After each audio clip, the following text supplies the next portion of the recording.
दूर पहाड़ों की आगोश में, जहां हवाएं अभी भी कदीम राजों को छुपाए फिरती हैं, एक गांव बसा था जिसका नाम सचपुर था। ये नाम कोई इत्तेफाक न था। ये एक वादा था, एक हल्फ था जो अजदादों ने आसमान से लेकर जमीन पर उतारा था।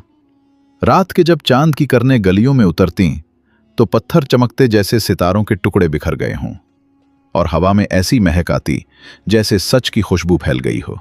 गांव के दिल में जैसे कोई मुकद्दस झील, 1000 साला पीपल का दरख्त खड़ा था। इसकी जड़ें जमीन की गहराइयों में उतरती थीं और इन्हीं जड़ों से एक चश्मा फूटता था, सच का चश्मा। इस पानी की एक एक बूंद जैसे सच्चाई की गवाही देती थी। जो सच बोलता उसे पीते ही जवानी की ताजगी मिल जाती, दिल की धड़कनें तेज हो जाती और आंखें रोशनी से भर जाती। मगर जो झूठ का सहारा लेता उसे बुखारे शर्म छू जाता, वो बुखार जो जिस्म से ज्यादा रूह को झुलसाता, कानों में चीखों की गूंज पैदा करता और आंखों के सामने अंधेरा छा देता। कहते हैं ये चश्मा जिनों की बादशाही से जुड़ा था। हर 100 साल बाद जब चांद मुकम्मल होता, एक जिन नमूदार होता। लंबा कद, नीली आंखें और आवाज ऐसी जैसे पहाड़ों की गहराई से आ रही हो। वो पूछता, क्या तुम सच बोल रहे हो ए जमीन के बासियों?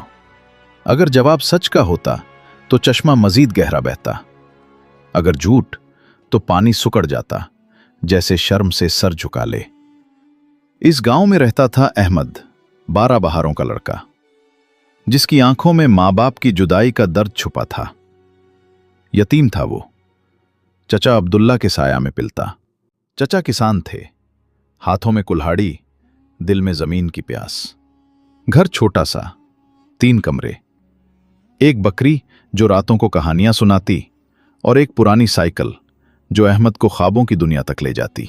अहमद स्कूल जाता, मगर इसका दिल जंगल की मशहूर कहानियों में खो जाता। वो सोकर देखता खुद को बहादुर जंगजू अजदहों से लड़ता और हर जंग जीतकर वापस गांव लौटता। एक साफ सथरा दिन था जब स्कूल की क्लासरूम में उस्ताद मौलवी साहब की मेज पर एक चमकदार नीली पेंसिल पड़ी थी। उसके सिरे पर जड़ा एक छोटा सा नीलम सूरज की किरणों में कौस कज़ा की तरह झिलमिलाता।